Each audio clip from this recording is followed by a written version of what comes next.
Assalamu alaikum. My name is Mubin Naz and I'm from MK Preparations और अब हम discuss करने जा रहे हैं पीपीएससी जोलॉजी पास पेपर्स 2001 से 10 तक के हम डिस्कस करेंगे बट इन दिस वीडियो हम 2001, 2002 और 2003 के जो पेपर्स हैं उनको डिस्कस करेंगे। मोस्ट इम्पॉर्टेंट क्वेश्चंस जो हमने इन पास पेपर्स में से उठाए हैं। सो अब हम फर्स्ट ऑफ ऑल जो है वो पेपर करने जा रहे हैं 2001 का पीपीएससी जोलॉजी का पास पेपर है। तो क्वेश्चन नंबर 1 है जी, इसमें insects are characterized by 3 pairs of legs. अगर हम इंसेक्ट्स को देखें तो उनमें जो है वो generally 3 pairs of legs present होती हैं उनकी लोकोमोशन के लिए। हम डायग्राम में भी दे सकते हैं 3 पेयर्स ऑफ लेग्स जो है ये एक बीटल के अंदर प्रेजेंट है for their locomotion. Number 2, body is metamerically segmented in. तो बॉडी जो है उसमें सेगमेंट्स प्रेजेंट हो अगर, तो ये करेक्टरिस्टिक्स है एनिलिड्स की जो कि रिंग वर्म्स कहलाते हैं। रिंग वर्म्स या सेगमेंटेड वर्म्स इनको कहा जाता है और इसमें एग्जांपल है हमारे पास अर्थवर्म की, ठीक है, और इसमें इसकी बॉडी में आपको सेगमेंट्स नजर आ रहे हैं। Number 3, which of the following arthropods are totally aquatic. तो क्रस्टेशियंस हैं, इंसेक्ट्स हैं या मिलीपीड्स हैं, तो इनमें से कोई भी जो आर्थ्रोपोड है वो मुकम्मल तौर पे एक्वेटिक नहीं है, तो नन ऑफ दीज हमारे पास ऑप्शन है। Number 4, dorsal tubular nerve code is characteristic of. तो ये जो नर्व कोड है ये तमाम कोर्डेट्स की करेक्टरिस्टिक है। अगर हम सब कोर्डेट्स को देखें तो उनमें जो है वो डोर्सल बॉडी की डोर्सल साइड पे नर्व कोड प्रेजेंट होती है, जिसकी वजह से ये सब कोर्डेट्स की करेक्टरिस्टिक है। Number 5, opposable thumbs are the characteristic feature of primates। तो primates में जो है ये opposable thumbs present होते हैं जी। Number 6, differences in the scales of the fish and reptiles lie in their being epidermal and dry।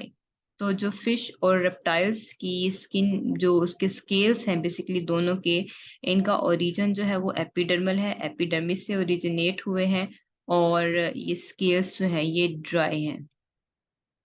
Number 7, which of the following have oxygenated blood. इसमें हमारे पास पल्मोनरी वेन्स हैं जो कि लंग्स से oxygenated blood को कैरी करके लेके आ रही होती हैं हार्ट की तरफ।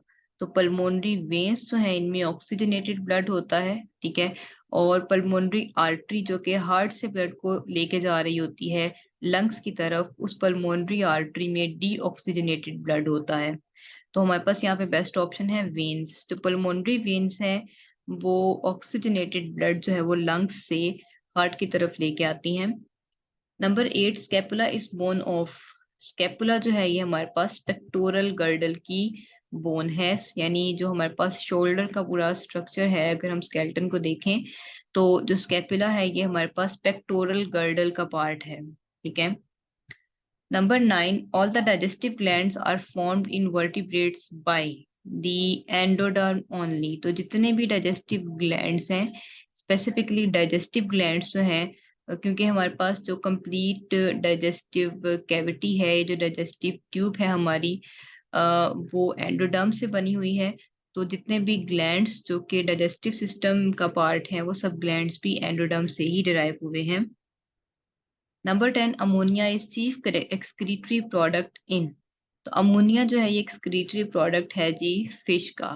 मैमल्स या टर्टल्स या रेप्टाइल्स, टर्टल भी जो है ये एक रेप्टाइल है, और इसके अलावा मैमल्स जो हैं इन सब में जो है वो यूरिया और uric acid, reptiles uric acid produce करते हैं और मैमल्स जो है वो यूरिया।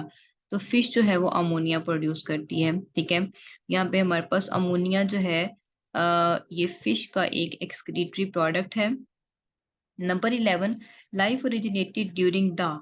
लाइफ जो है वो प्री कैम्ब्रियन पीरियड में इसका ओरिजिन हो चुका था in the form of prokaryotes. अगर हम Mesozoic era, Cenozoic era, Proterozoic era की बात करें तो ये हमारे पास ईरास हैं, और सीनोजोइक तो मोस्ट रिसेंट ईरा है, मीजोजोइक के मिडल वन है, ठीक है, और प्रोटीरोजोइक जो है ये प्री कैम्ब्रियन के बाद वाला जो है ये ईरा है, इसके बाद आता है। तो इन सबसे पहले जो है वो लाइफ का ओरिजिन हो चुका था इन दी फॉर्म ऑफ प्रोकैरियोट्स, और वो प्री कैम्ब्रियन पीरियड में हो चुका था। तो हमारे पास बेस्ट ऑप्शन है जी प्री कैम्ब्रियन पीरियड।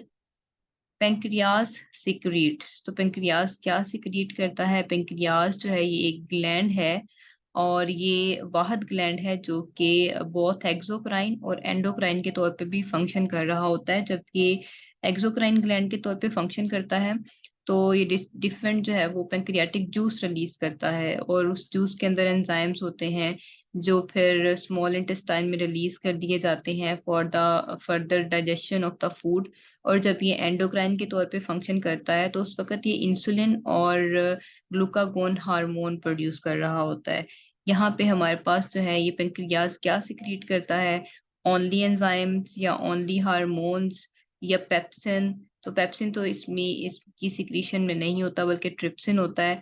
हार्मोन्स या एंजाइम्स ओनली क्योंकि इसके साथ मेंशन है, तो हमारे पास दोनों में से कोई भी ऑप्शन नहीं है, और बोथ ए एंड बी तो हो ही नहीं सकती। तो नन ऑफ दीज जो है ये हमारे पास बेस्ट ऑप्शन है। Number 13, Louis Pasteur is known for the germ theory of disease. जो है ये लुइस पास्चर ने जो है वो प्रपोज की थी। इस थ्योरी के अकॉर्डिंग जो माइक्रो ऑर्गेनिजम्स हैं they are somewhat associated with the diseases. Number 14, life originated in water. तो जो लाइफ है सबसे पहले जो प्रोकैरियोटिक ऑर्गेनिजम्स हैं उनका जो ओरिजिन है जी ये हुआ था हॉट वाटर स्प्रिंग्स से, यानी पानी में जो है वो जिंदगी की शुरुआत हुई। यहाँ पे हमें नजर भी आ रहा है अंडर वाटर हॉट स्प्रिंग्स जो है यहाँ से लाइफ वेरी फर्स्ट टाइम जो है उसका ओरिजिन हुआ था। Number 15, viruses are. तो वायरसेस जो है ये ए सेलुलर हैं। वायरसेस जो है इनकी अगर हम करेक्टरिस्टिक्स को देखें तो उसमें ये क्रिस्टलाइन, इनकी नेचर जो है वो क्रिस्टलाइन है। बट वायरसेस जो है वो प्रोटीन्स और न्यूक्लिक एसिड से मिलके बने होते हैं। बट इनकी एक प्रॉपर्टी है कि विदाउट होस्ट ये मल्टीप्लाई नहीं कर सकते, रेप्लिकेट नहीं कर सकते, तो इनको ए सेलुलर ही कंसिडर किया जा रहा होता है। Number 16, wings of the bats and insects are examples of. तो ये एग्जाम्पल्स हैं जी एनालोगस ऑर्गन्स की। अगर हम बैट्स के विंग्स और इंसेक्ट्स के विंग्स को कंपेयर करें तो स्ट्रक्चरली ये दोनों जो है वो डिफरेंट हैं, लेकिन क्योंकि बैट्स के विंग्स में बोन्स हैं और इंसेक्ट्स के जो विंग्स हैं वो सॉफ्ट हैं, तो स्ट्रक्चरली तो ये डिफरेंट हैं, बट फंक्शनली क्योंकि फंक्शन सेम परफॉर्म कर रहे हैं फ्लाइंग, तो जो जो ऑर्गन स्ट्रक्चरली डिफरेंट हों बट फंक्शनली सिमिलर हों तो उनको हम एनालॉगस ऑर्गन्स कहते हैं। Number 17, Archaeopteryx is a connecting link between the reptiles and the birds. तो आर्कियोप्टेरिक्स जो है ये एक एंशियंट इसको बर्ड कहा जाता है, ठीक है, फर्स्ट बर्ड है ये हमारे पास। और इसकी कुछ प्रॉपर्टीज जो है वो रेप्टाइल लाइक हैं और कुछ बर्ड लाइक करेक्टरिस्टिक्स हैं, तो ये कनेक्टिंग लिंक है between the reptiles and the birds, ठीक है। Number 18, Lamarck theory of evolution is based upon. तो लामार्क की जो थ्योरी है इवोल्यूशन की, it was based upon the effect of the environment as well as the use and disuse of body parts and inheritance of acquired characteristics. अगर हम इन तीनों को detail में डिस्कस करें तो ये एक सेपरेट टॉपिक हो जाएगा। तो use and disuse of body parts यानी इसके अकॉर्डिंग अगर हम एक बॉडी पार्ट को कंटिन्यूसली यूज करते हैं तो वो बेहतर से बेहतर होता चला जाएगा, और अगर कोई चीज यूज नहीं की जाती, कोई ऑर्गन कोई बॉडी का पार्ट, तो वो डिमिनिश हो जाता है। इनहेरिटेंस ऑफ एक्वायर्ड कैरेक्टरिस्टिक्स का मतलब ये है कि जो चेंज आ जाता है एक स्पीशी में वो विद इन वन जनरेशन जो है वो नेक्स्ट जनरेशन में ट्रांसफर हो जाता है। यानी ये ग्रेजुअली जो है ये चीज नहीं होती, बल्कि एक जनरेशन में अगर कोई चेंज आ गया है तो फौरी तौर पे वो नेक्स्ट जनरेशन में शिफ्ट हो जाएगा, ठीक है। तो लामार्क की थ्योरी जो है वो इन पॉइंट्स के ऊपर बेस्ड थी। ऑल ऑफ दीज हमारे पास यहाँ पे ऑप्शन है। Number 19, absorption of the digested food occurs mainly in the small intestine. तो स्मॉल इंटेस्टाइन में विलाई हैं जो कि फिंगर लाइक प्रोजेक्शंस हैं, और विलाई में जो है वो फूड के जो प्रोडक्ट्स होते हैं डाइजेस्टिव प्रोडक्ट्स जैसे कि ग्लूकोज हैं, अमाइनो एसिड्स हैं, तो इनकी एब्जॉर्प्शन हो रही होती है। Number 20 a renal portal system is found in. तो जो रीनल पोर्टल सिस्टम है ये फिश और इसके इसके अलावा जो है वो हमारे पास फ्रॉग में ही प्रेजेंट होता है, ठीक है। बट मैन या हॉर्स रैबिट यानी मैमल्स के अंदर ये एब्सेंट है, बाकी एम्फीबियंस रेप्टाइल्स फिश और बर्ड्स के अंदर प्रेजेंट होता है। यहाँ पे हमारे पास फ्रॉग जो है वो एम्फीबियन है, तो डेफिनेटली इसके अंदर रीनल पोर्टल सिस्टम होगा। बट पहली जो तीनों मैन हॉर्स और रैबिट हैं ये सब मैमल्स की कैटेगरी से बिलोंग करते हैं, तो मैमल्स में जो है वो रीनल पोर्टल सिस्टम एब्सेंट होता है। Number 21 tango receptors respond to touch. तो ये वो रिसेप्टर्स हैं जो टच को रिस्पॉन्ड करते हैं।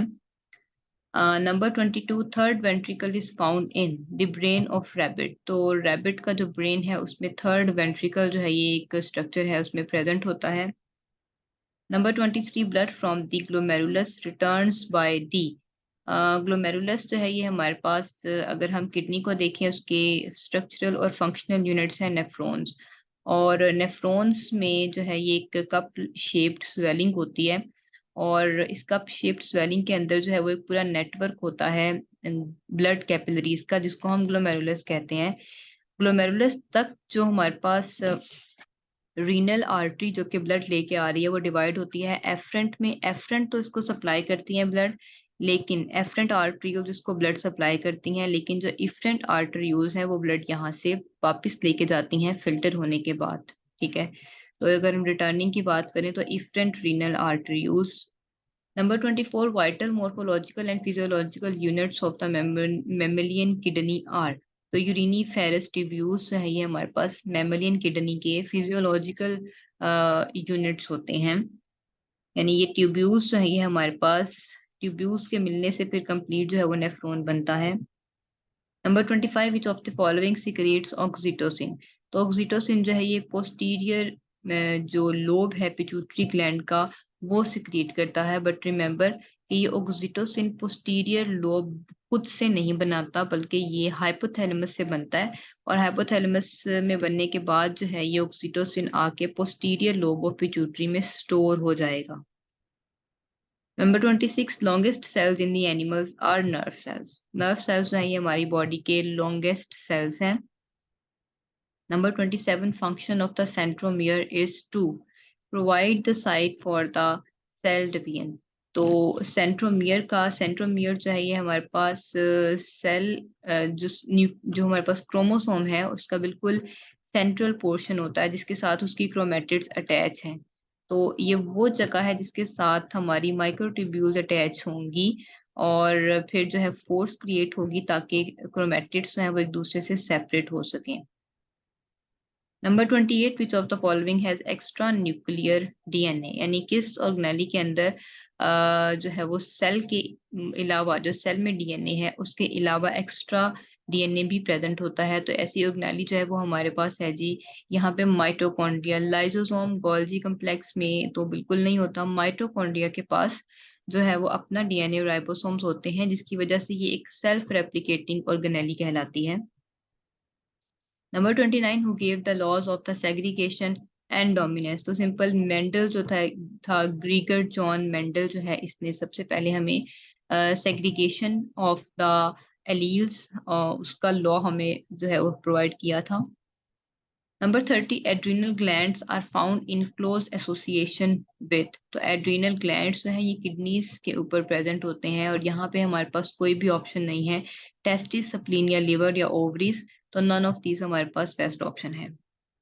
अब हमारे पास जो है 2002 के कुछ क्वेश्चंस हैं जिनको हम डिस्कस करेंगे। तो क्वेश्चन नंबर 1 है जी the mode of nutrition in amoeba is holozoic nutrition, यानी जिसमें हमारे पास इंजेशन आ जाती है, फिर ये सब स्टेप्स जो हैं इंजेशन है, देन फूड डाइजेस्ट होती है, और उसके बाद जो है वो egestion in the form of vacuole, फिर असिमिलेशन जो प्रोडक्ट्स होते हैं उनको यूटिलाइज किया जाता है सेल्स के अंदर, और एब्जॉर्प्शन, ठीक है।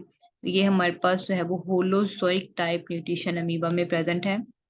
Number 2 coelom in platyhelminthes is. अगर हम प्लेटीहेलमिन्थिस की बात करें तो इनमें किसी किस्म की कोई सिलोम प्रेजेंट नहीं होती, ये ए सिलोमेट्स होते हैं विदाउट एनी सिलोम या बॉडी कैविटी। तो सूडोसील ह्यूमोसील मेटासील कोई भी ऑप्शन करेक्ट नहीं है, बल्कि none of these. Number 3 excretory organs in the earthworms are earthworms के जो एक्सक्रीटरी ऑर्गन्स हैं उनको हम नेफ्रीडिया कहते हैं। और यहाँ पे हमें जो है वो डायग्राम में इंटेगुमेंट्री नेफ्रीडिया जो डिफरेंट बॉडी सेगमेंट्स के अंदर डिस्ट्रीब्यूट हुए हुए हैं। तो जो नेफ्रीडिया हैं ये इसके एक्सक्रीटरी स्ट्रक्चर्स हैं। Metanephridia. Number 4, foot is used as an organ of locomotion in which of the following mammals. तो ये हमारे पास जो है ये fresh water animals, fresh water mussel जो है ये हमारे पास हमारे पास एक ऑर्गेनिज्म है जिसमें कि प्रेजेंट होता है foot for the purpose of the locomotion, लेकिन ऑक्टोपस और सिपिया में फुट प्रेजेंट नहीं है। Number 5, which group of the animals out of the following is diploblastic. तो डिप्लोब्लास्टिक यानी जिनकी बॉडी में दो लेयर्स होती हैं, एक्टोडर्म और एंडोडर्म, बट थर्ड लेयर यानी मेसोडर्म इनमें प्रेजेंट नहीं होती। तो इसमें हमारे पास सिलेंट्रेटा की एग्जांपल है, यानी हाइड्रा। सिलेंट्रेटा जो है इसमें एग्जांपल है हाइड्रा। अगर हम इसकी बॉडी वॉल को देखें तो एक्सटर्नल एक्टोडर्म और इंटरनल एंडोडर्म है, बल्कि मेसोडर्म इसमें एब्सेंट है। Number 6, which of the following has the maximum of oxygenated and deoxygenated blood in the ventricle of its heart? तो ये है जी हमारे पास फ्रॉग। फ्रॉग में क्योंकि डिफरेंट तरीकों से, 3 तरीकों से जो है वो फ्रॉग्स हैं वो ऑक्सीजन को कैप्चर कर रहे होते हैं। एक तो क्यूटेनियस, उनमें रेस्पिरेशन होती है, फिर इनमें जो है वो बकोफेरेंजियल रेस्पिरेशन होती है, पल्मोनरी यानी लंग्स के थ्रू रेस्पिरेशन होती है। तो इनकी बॉडी में मैक्सिमम जो वेंट्रिकल्स हैं उनमें मैक्सिमम ऑक्सीजनेटेड ब्लड इनमें प्रेजेंट होता है। Number 7, reptiles are. तो रेप्टाइल्स ओवीपेरस होते हैं, ये एग लेइंग ऑर्गेनिजम्स हैं, ठीक है। विवीपेरस नहीं है। इनमें जो है वो बेबीज की बर्थ होती है। और ओवो विवीपेरस तो जो है इसमें कंप्लीट डेवलपमेंट बॉडी के अंदर ही होती है, लेकिन एग शेल के अंदर हो रही होती है। लेकिन रेप्टाइल्स जो है वो प्योरली ओवीपेरस होते हैं, मोस्ट इनकी species. Number 8, urea formation in mammals takes place in. तो यूरिया की जो फॉर्मेशन है वो होती है जी अमोनिया से, यानी अमोनिया को कन्वर्ट किया जा रहा होता है यूरिया के अंदर, और ये काम हमारी बॉडी में लिवर कर रहा होता है by the process of the urea cycle. Number 9, vertebrates in which placenta is form during the development of the foetus are. तो वो वर्टिब्रेट्स इनमें प्लेसेंटा बनता है। प्लेसेंटा जो है ये कनेक्शन है between the mother body and the developing foetus. तो ये प्लेसेंटा जो है ये सिर्फ और सिर्फ मैमल्स की करेक्टरिस्टिक्स है। बर्ड्स और जो रेप्टाइल्स हैं ये ओवीपेरस हैं, यानी ये एग लेइंग है, इनमें किसी किस्म की प्लेसेंटा फॉर्मेशन नहीं होती। और प्लेसेंटा का मकसद होता है न्यूट्रिशन और गैसेस जो है वो फीटस की बॉडी में पहुंचाना और उसकी बॉडी से वेस्ट को कलेक्ट करना। Number 10, lymph most closely resembles with. Lymph जो है इसकी कंपोजिशन ऑलमोस्ट हमारी जो हमारा ब्लड प्लाज्मा है उससे समवट सिमिलर होती है। Number 11, many humans become ill by consuming the milk products because they lack. यानी बहुत से ह्यूमंस ऐसे हैं जो अगर दूध पीते हैं तो या मिल्क से बनी हुई कोई भी अदर प्रोडक्ट वो कंज्यूम करते हैं तो इनका जो डाइजेस्टिव सिस्टम है वो अपसेट हो जाता है, डाइजेस्ट नहीं हो पा रहा होता मिल्क सही तरीके से, क्योंकि इनकी पास जो है वो मिल्क में क्योंकि एक शुगर होती है लैक्टोज, तो लैक्टोज को डाइजेस्ट करने के लिए लैक्टेज एंजाइम इनकी बॉडी में नहीं होता, जिसकी वजह से मिल्क प्रोडक्ट्स को कंज्यूम करने से ये इल हो जाते हैं, यानी बीमार हो जाते हैं। Number 12, which of the following process cause substances to move across membranes without the expenditure of cellular energy. यानी movement of the substances without the expenditure of energy in the form of ATP. तो अगर हम endocytosis की बात करें तो ये तो मॉलिक्यूल से रिलेटेड ही नहीं है। इसमें मुकम्मल तौर पे जो है वो एक चीज एनगल्फ की जा रही होती है। एक्टिव ट्रांसपोर्ट इसमें बिल्कुल एनर्जी लगती है। डिफ्यूजन एक सिंपल सा मैकेनिज्म है जिसमें मॉलिक्यूल्स जो है वो इसको हम पैसिव ट्रांसपोर्ट भी कह सकते हैं, जिसमें मॉलिक्यूल्स हायर कंसंट्रेशन से लोअर कंसंट्रेशन की तरफ मूव करते हैं, ठीक है, और without the expenditure of energy. Simple diffusion हो या फैसिलिटेटेड डिफ्यूजन हो तो दोनों में किसी किस्म की एनर्जी की जरूरत नहीं होती। Number 13, respiratory pigment present in muscles. तो मसल्स में जो रेस्पिरेटरी पिगमेंट है वो मायोग्लोबिन है जिसके साथ ऑक्सीजन बाइंड करती है। लेकिन अगर हम ब्लड की बात करते हैं तो ब्लड में जो हमारे रेड ब्लड सेल्स हैं उनमें हीमोग्लोबिन होता है, और हीमोग्लोबिन एक रेस्पिरेटरी पिगमेंट होता है जिसके साथ ऑक्सीजन बाइंड करेगी, but myoglobin specific respiratory pigment है जो हमारे मसल्स में है। Number 14, which of the following is not a viral disease. तो यहाँ पे टेटनस जो है ये वायरल डिजीज नहीं है, ये एक बैक्टीरियल डिजीज है, बल्कि मम्स, स्मॉल पॉक्स या काउ पॉक्स ये सब जो है ये वायरल डिजीजेस हैं। Number 15, animals obtain carbohydrates mainly from starch. तो एनिमल्स जो है वो स्टार्च से ही मेनली कार्बोहाइड्रेट्स ऑब्टेन करते हैं in the form of starch. Number 16, mesosomes are internal extensions of the cell membrane, जो कि बैक्टीरियल सेल में होती हैं। अगर हम बैक्टीरियल सेल को देखें उसकी मेम्ब्रेन अंदर की तरफ इन्वेजिनेट होकर मीजोसोम्स बनाती है। डिफरेंट तरह की इनकी शेप्स होती हैं मीजोसोम्स की, और मीजोसोम्स जो है इनकी करेक्टरिस्टिक ये है कि ये सेल डिवीजन के अंदर, डीएनए रेप्लिकेशन के अंदर भी रोल प्ले कर रही होती हैं। Number 17, sugar in each nucleotide of the DNA is. तो हमारे पास जो है वो जो डीएनए के सब यूनिट्स हैं उनको हम न्यूक्लियोटाइड्स कहते हैं, और हर न्यूक्लियोटाइड जो कि स्पेसिफिकली डीएनए का होगा उसमें जो शुगर है उसका नाम होता है जी deoxyribose, D for the deoxyribose sugar. अगर हम राइबोस की बात करते हैं तो वो आरएनए के केस में है, ठीक है। यहाँ पे डीऑक्सीराइबोस शुगर जो है ये डीएनए में प्रेजेंट है। Number 18, species is the basic unit of. Species जो है ये हमारे पास बेसिक यूनिट ना तो जेनेटिक्स का है, ना जोलॉजी का है, ना इकोलॉजी का है, और ना ही यूनिवर्स का है। तो हमारे पास नन ऑफ दीज जो है यहाँ पे ऑप्शन आएगी, ठीक है। ये एक ऑर्गेनिज्मिक लेवल है, और हमारे पास जो है ये levels of the biological organisation का जो स्पीशी है ये एक बेसिक यूनिट होता है। Number 19, which of the following is false about the AIDS. तो HIV ये तो वायरस है जिसकी वजह से ह्यूमन इम्यूनो डेफिशिएंसी वायरस जो कि एड्स की वजह बनता है। टी लिम्फोसाइट्स के ऊपर ये वायरस जो है, टी लिम्फोसाइट्स हमारे वाइट ब्लड सेल्स की एक टाइप है जिसके ऊपर ये वायरस अटैक करेगा। और HIV जो है ये होस्ट स्पेसिफिक होता है, होस्ट स्पेसिफिक है। और यानी ये अगर हम HIV की बात करें, अगर ये वायरस एंटर हो जाता है ह्यूमन की बॉडी में तो उसके टी लिम्फोसाइट्स के ऊपर CD4 रिसेप्टर होगा जिसके साथ ये अटैच हो जाएगा, और ये सिर्फ ह्यूमंस पे ही इन्फेक्शन कॉज कर सकता है। लेकिन अगर हम मंकी या किसी और एनिमल की बात करें तो उसकी बॉडी में अगर ये वायरस एंटर हो जाए तो वहां पे एड्स कॉज नहीं कर सकता। यहाँ पे हमारे पास जो ऑप्शन नहीं है एड्स के लिए वो HIV है, इसका कोई रिलेशनशिप नहीं है एड्स से। Number 20, which statement about the plastids is true. कि प्लास्टिड्स जो हैं इन सब में डीएनए और राइबोसोम्स प्रेजेंट होते हैं, और ये सेल्फ रेप्लिकेटिंग ऑर्गेनेली है। इसमें एग्जांपल हमारे पास क्लोरोप्लास्ट की है। Number 21, which of the following is not found in all bacterial cells. तो हमारे पास जो है ये कैप्सूल, कैप्सूल जो है ये सब बैक्टीरियल सेल्स के पास नहीं होता। न्यूक्लियोइड या सेल मेम्ब्रेन या राइबोसोम ये सब बैक्टीरिया के पास होते हैं, बट कैप्सूल जो है ये एक एक्स्ट्रा सेलुलर कवरिंग होती है इनकी, और डिफरेंट फंक्शंस होते हैं। स्लाइम है, कैप्सूल है, और फ्लैजेला है। ये कुछ स्ट्रक्चर्स ऐसे हैं जो हर बैक्टीरिया के पास नहीं होते। Number 22, virion is a virus. तो वायरियन जो है ये एक वायरस है, कंप्लीट वायरस है जिसमें प्रोटीन्स भी प्रेजेंट होती हैं और सेंट्रल कोर भी है डीएनए का या आरएनए का। Number 23, the study of the fossils and their relationship to evolution of life on earth are called the paleontology. ये वो हमारे पास ब्रांच है जोलॉजी की जिसमें हम स्पेसिफिकली फॉसिल्स की डिस्कवरी को स्टडी कर रहे होते हैं, उनके स्ट्रक्चर्स को देख रहे होते हैं।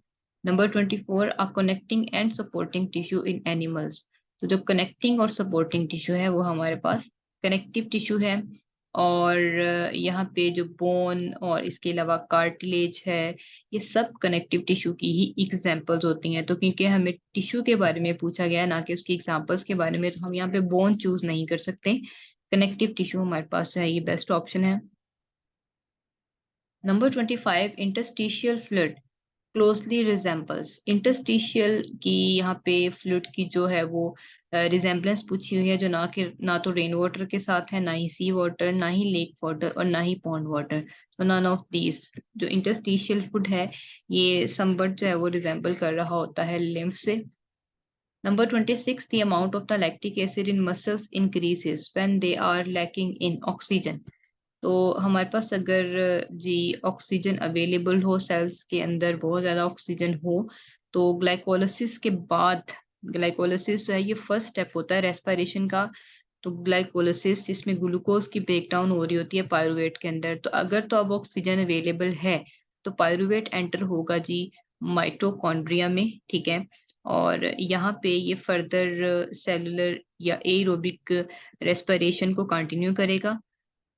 बट अगर ऑक्सीजन अवेलेबल नहीं है तो फिर हमारे पास जो पायरुवेट होता है वो एन एरोबिक रेस्पिरेशन पे शिफ्ट हो जाता है, जिसको हम फर्मेंटेशन कहते हैं। फर्मेंटेशन दो तरह की होती है, अल्कोहलिक होती है या lactic acid.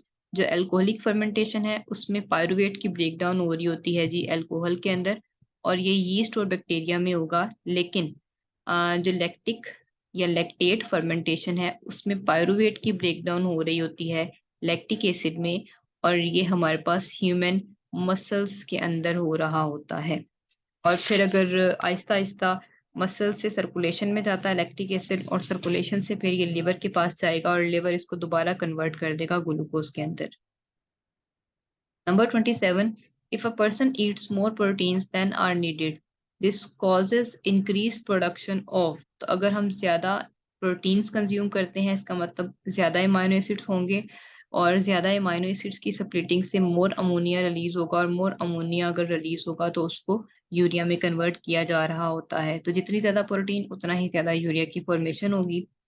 Number 28, the growth of the human population is most rapid in Asia.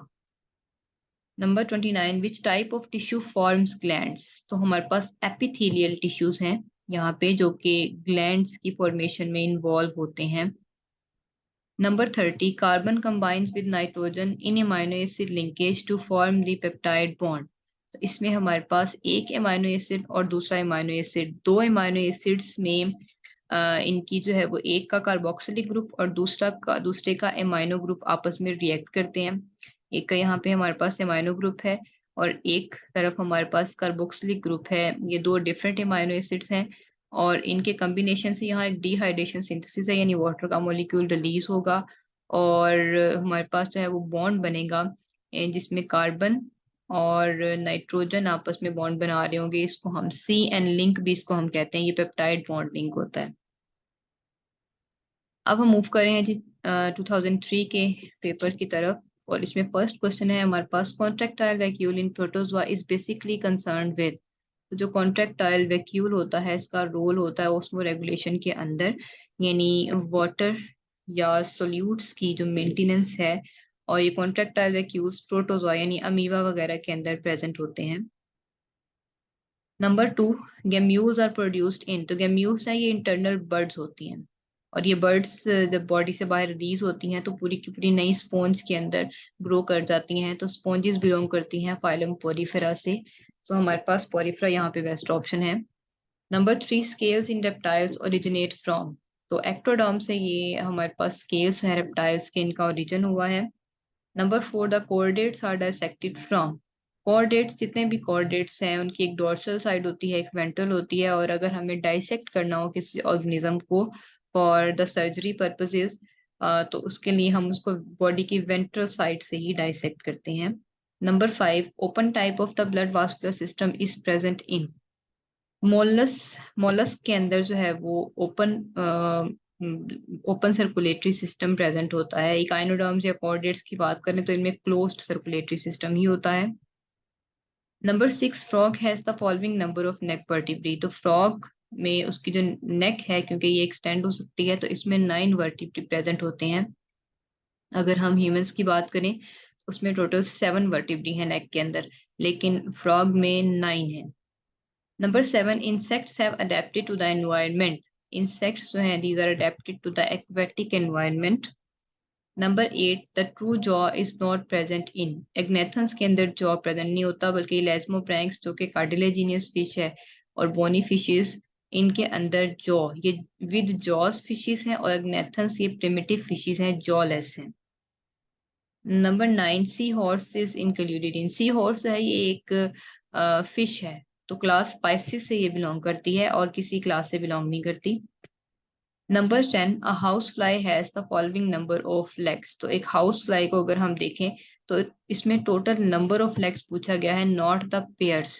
तो ये आपने ज़हन में रखना है, टोटल नंबर ऑफ लेग्स 6 है, और अगर पेयर्स की बात की जाए तो 3 पेयर्स हैं, ये होते हैं इसमें हमें नजर आ रहे हैं डायग्राम में, पेयर 1, पेयर 2 एंड पेयर 3। अगर पेयर्स हैं तो फिर 3 पेयर्स होंगे, टोटल नंबर है तो वो 6 है।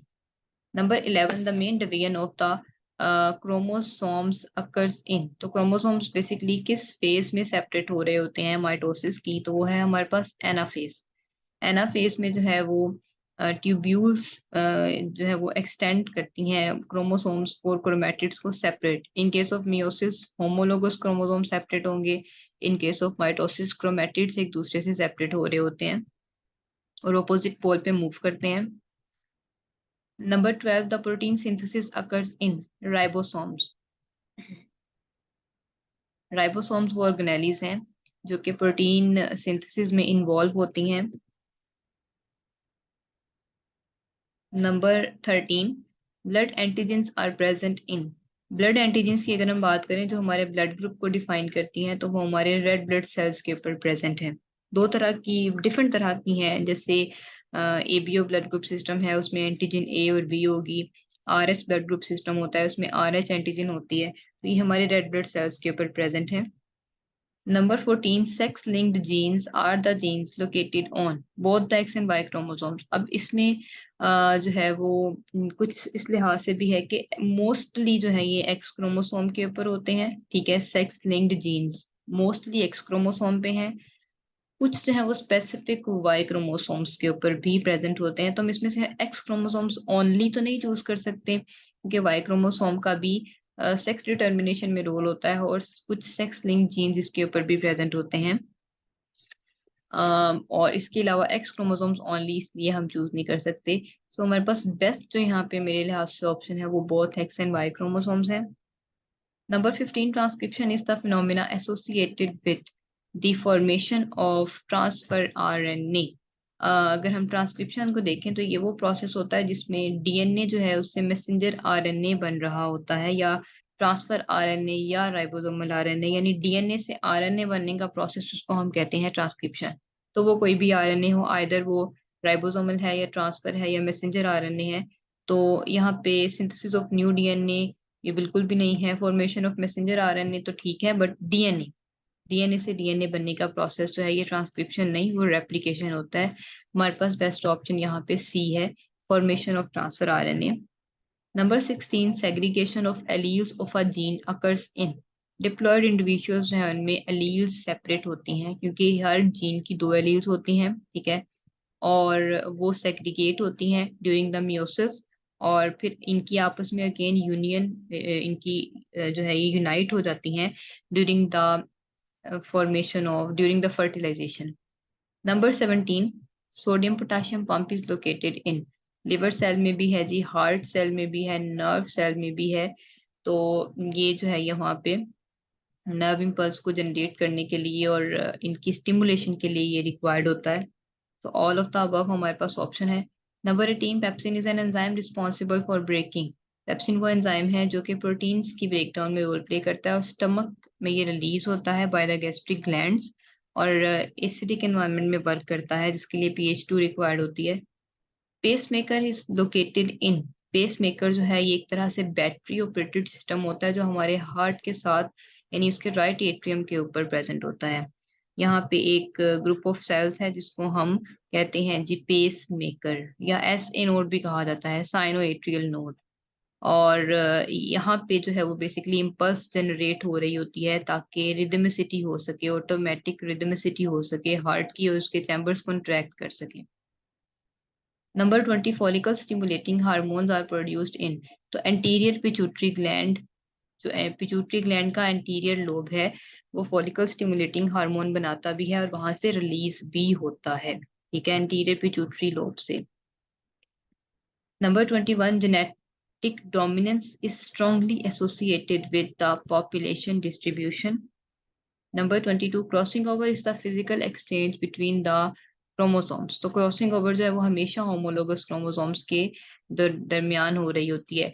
जो ये दो हमारे पास होमोलोगस क्रोमोसोम्स हैं from one parent and from the second parent, और इनके जो नॉन सिस्टर क्रोमैटिड्स हैं, ये both of these are non sister for each other. लेकिन अगर हम एक क्रोमोसोम के इन क्रोमैटिड्स की बात करते हैं तो ये सिस्टर होंगे, लेकिन एक दूसरे के लिए नॉन सिस्टर हैं। नॉन सिस्टर क्रोमैटिड्स हैं वो होमोलोगस क्रोमोसोम्स के कियास्मा फॉर्मेशन के जरिए अपने सेगमेंट्स को एक्सचेंज कर रहे होते हैं। हम देख लें यहाँ पे इनके सेगमेंट्स इस तरीके से एक्सचेंज होते हैं। Number 23, XXY individual in man is phenotypically a male। phenotypically ये मेल ही होते हैं क्योंकि फीमेल के लिए बोथ एक्स होना जरूरी है, ठीक है, या अगर ज्यादा एक्स भी होंगे तो वो फिनोटिपिकली फीमेल ही होंगी। लेकिन क्योंकि इसमें वाई है और वाई जो है उसके ऊपर SRY जीन होता है, इन केस ऑफ ह्यूमंस वो SRY जीन जो है वो सेक्स डिटर्मिनिंग रीजन होता है वाई का, जो कि मेलनीनेस जो है वो कॉज करवा रहा होता है। Number 24, amino acid are the organic compound behaving like acid base. ये दोनों के तौर पे बिहेव कर रहे होते हैं। एमाइनो एसिड एसिडिक नेचर या बेसिक नेचर होती है इनकी, इसलिए हमारे पास बेस्ट ऑप्शन है both A and B. Amino acids can act as both acids and bases, ठीक है। Number 25, which of these can be first living organisms on earth. तो प्रोकैरियोट्स जो है ये फर्स्ट लिविंग ऑर्गेनिजम्स थे। यहाँ पे हमारे पास कोई भी प्रोकैरियोट की ऑप्शन नहीं है, प्रोटोजोआ है, एल्गी है, वायरस है, तो नन ऑफ दीज। प्रोकैरियोट्स यानी बैक्टीरिया जो है इनका ओरिजिन हुआ था first of all in hot water springs. Number 26, ontogeny represents the history of an organism. Represents the embryonic history, यानी ऑन्टोजेनी में हम स्टडी कर रहे होते हैं एम्ब्रियो को, एम्ब्रियोलॉजिकल स्टडीज होती हैं इसमें। Number 27, the nuclear membrane has a structure similar to cell membrane as well as mitochondrial membrane and endoplasmic reticulum membrane. तो इन सब की जो मेम्ब्रेन्स होती हैं ऑलमोस्ट, जो मेम्ब्रेनस सिस्टम है उसमें सेल मेम्ब्रेन भी आ जाती है, माइटोकॉन्ड्रिया की मेम्ब्रेन, एंडोप्लाज्मिक रेटिकुलम की मेम्ब्रेन, या और भी डिफरेंट ऑर्गेनेलीज जो कि मेम्ब्रेन फाउंड है सेल के अंदर, इनकी ऑलमोस्ट जो है इनका स्ट्रक्चर सिमिलर ही होता है। Number 28, osmosis is the movement of solutes through a membrane that is semi permeable. एक ऐसी मेम्ब्रेन जो कि अलाउ करती है कुछ मॉलिक्यूल्स को कि वो गुजर सकें और बाकियों के लिए रुकावट का काम करती है, उसको हम सेमी परमिएबल कहते हैं। Number 29, sickle cell anaemia is the condition where the RBCs deflate. Sickle cell anaemia एक ऐसी कंडीशन है, बेसिकली ये शुरुआत होती है जी हीमोग्लोबिन से। अगर हीमोग्लोबिन सही नहीं बन रही तो उसकी वजह से, क्योंकि हीमोग्लोबिन जो है वो 95% पोर्शन कवर कर रही होती है रेड ब्लड सेल्स का, अगर हीमोग्लोबिन ठीक तरीके से नहीं बनती तो जो उनकी शेप है वो सिकल शेप हो जाती है रेड ब्लड सेल्स की। और जितनी ही कम ऑक्सीजन होगी उतनी ही, जितनी कम हीमोग्लोबिन होगी उतनी ही कम ऑक्सीजन उसके साथ बाइंड करेगी। इसकी वजह से हमारे पास दोनों फैक्टर्स हो सकते हैं, क्योंकि यहाँ पे हीमोग्लोबिन की कोई ऑप्शन नहीं है, तो हमारे पास जो बेस्ट ऑप्शन है वो एब्सेंस ऑफ ऑक्सीजन है, क्योंकि ऑक्सीजन जो है वो हीमोग्लोबिन से ही बाइंड कर रही होती है। Number 30, pond is an example of ecosystem. Pond जो है वो कंप्लीट इकोसिस्टम की एग्जाम्पल है हमारे पास, जिसमें हर तरह की लिविंग और नॉन लिविंग और प्लस एनवायरनमेंट जो है वो इसमें इंक्लूड होता है। तो यहाँ तक थे हमारे पास 2003 जो पेपर है उसके क्वेश्चंस। अब बाकी जो है वो हम इंशाल्लाह अपनी नेक्स्ट वीडियो में डिस्कस करेंगे। तब तक के लिए जी अल्लाह हाफिज।